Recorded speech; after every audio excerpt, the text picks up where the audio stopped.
চাঁদপুরে ইলিশের আকাল, আকাশচুম্বী দামে বিক্রি হচ্ছে মাছ, ফলে ক্রেতা শূন্য চাঁদপুর ইলিশ অবতরণ কেন্দ্র।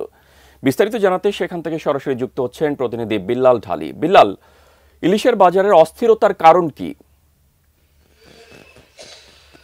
মেহেদী, ইলিশ মাছের রাজা, ঠিক বাজারে তার রাজার মতোই অবস্থান।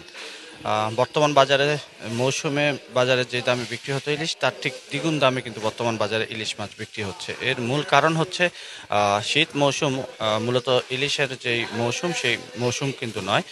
এই সময়টাতে নদীতে মাছ পানির প্রবাহ যেটি আছে এটি একেবারেই কমে যায়, নদীর পানি কমে যায়, যার কারণে ইলিশ সামুদ্রিক মাছ হওয়ায় এই সময়টাতে নদী মোহনায় ইলিশ মাছ কিন্তু কম উঠে আসে, যার কারণে জেলেদের জালেও মাছ কম ধরা পড়ছে। এতে বাজারে যোগানটা কমে গেছে। যোগান কমে যাওয়ার কারণে যেহেতু ইলিশ মাছের চাহিদা সারা দেশব্যাপী আছে, সেহেতু মাছের দামটা বৃদ্ধি পেয়েছে, এমনটাই জানাচ্ছেন এখানকার যারা মাছ বিক্রেতা আছেন তারা। আমি আপনাকে একটু জানিয়ে রাখতে চাই, আজকের বাজারে 1 কেজি ওজনের ইলিশ মাছ বিক্রি হচ্ছে 2700 থেকে 2800 টাকা কেজি দরে।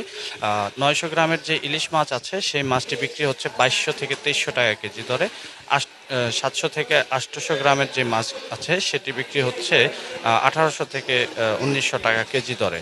এছাড়া আরও ছোট সাইজের যে 500 গ্রামের যে মাছ আছে তা কিন্তু 1400 থেকে 1300 টাকায় বিক্রি হচ্ছে।